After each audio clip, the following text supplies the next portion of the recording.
ओम नमो भगवते वासुदेवाय नमः। नमस्कार दोस्तों, माघ मास की आपको हार्दिक शुभकामनाएं।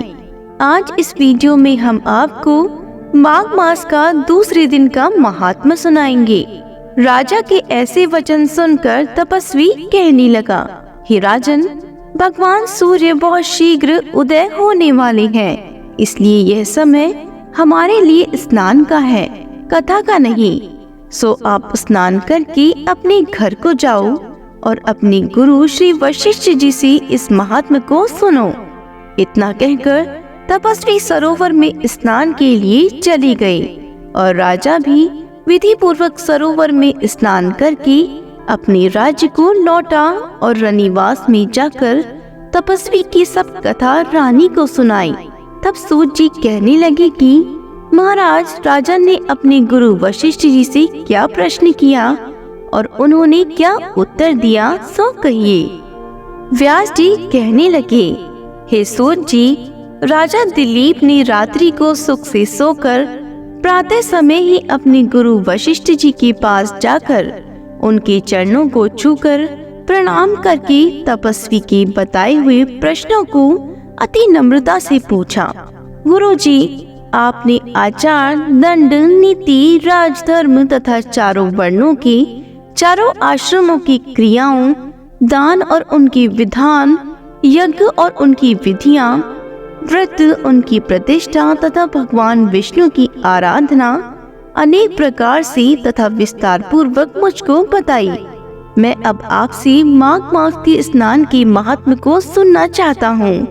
सो हे तपोधन, नियम पूर्वक इसकी विधि समझाइए।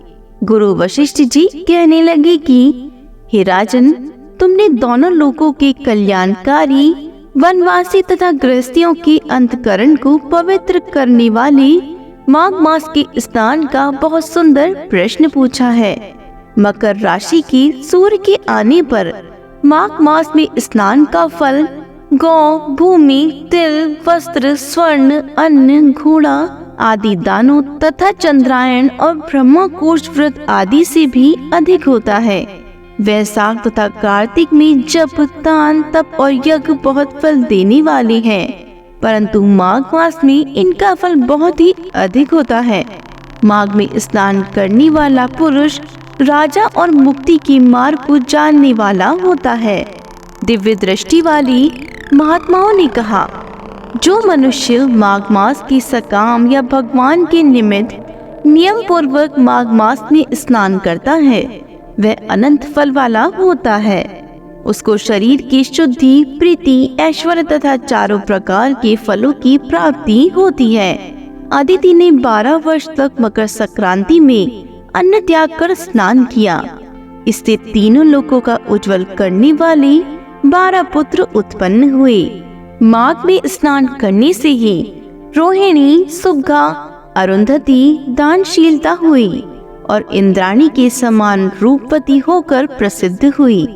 जो माघ मास में स्नान करते हैं तथा देवताओं के पूजन में तत्पर रहते हैं, उनको सुंदर स्थान, हाथी और घोड़ों की सवारी तथा दान को द्रव्य प्राप्त होता है। अतिथियों से उनका घर भरा रहता है और उनके घर में सदा वेद ध्वनि होती रहती है। वह मनुष्य धन्य है जो माघ मास में स्नान करती हैं, दान देते हैं तथा व्रत और नियमों का पालन करते हैं और दूसरों के पुण्यों के क्षीण होने से मनुष्य स्वर्ग से वापस आ जाता है। परंतु जो मनुष्य माघ मास में स्नान करता है, वह कभी स्वर्ग से वापस नहीं आता।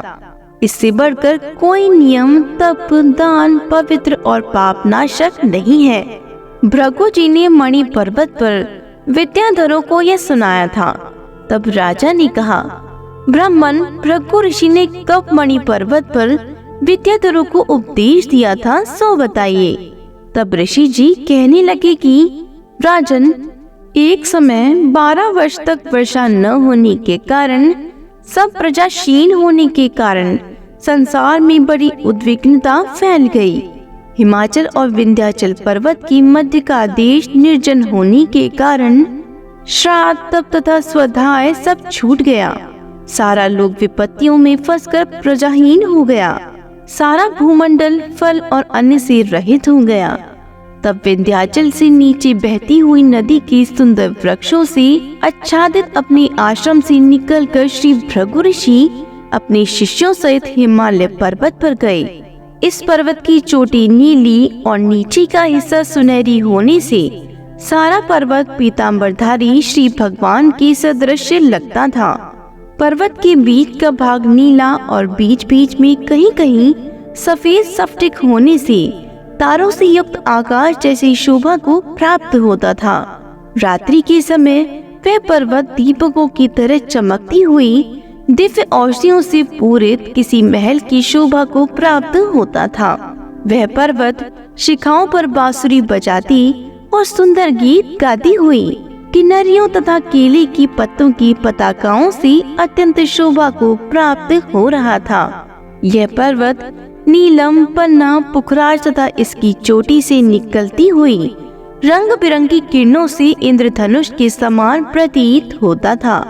स्वर्ण आदि सब धातुओं से तथा चमकते हुए रत्नों से चारों ओर फैली हुई अग्नि ज्वाला के समान शोभायमान था। इनके कंदराओं में काम पीड़ित विद्याधरी अपने पतियों के साथ आकर रमण करती हैं और गुफाओं में ऐसे ऋषि मुनि जिन्होंने संसार की सब कलेशों को जीत लिया है, रात दिन ब्रह्म का ध्यान करते हैं और कई एक हाथ में रुद्राक्ष की माला लिए हुए शिव की आराधना में लगे हुए हैं। पर्वत के नीचे भागों में जंगली हाथी अपने बच्चों के साथ खेल रहे हैं तथा कस्तूरी वाले रंग बिरंगे मृगों के झुंड इधर उधर भाग रहे हैं। यह पर्वत सदा राजहंस तथा मोरों से भरा रहता है। इसी कारण इसको हेमकुंड कहते हैं। यहाँ पर सदैव ही देवता, गुहक और अप्सराएं निवास करते हैं। इसी के साथ दूसरे दिन का महात्म्य संपूर्ण होता है। माघ मास के सभी महात्म्य को नियमित रूप से सुनने के लिए हमारे चैनल को लाइक, शेयर एंड सब्सक्राइब जरूर करें। बोलो विष्णु भगवान की जय हो।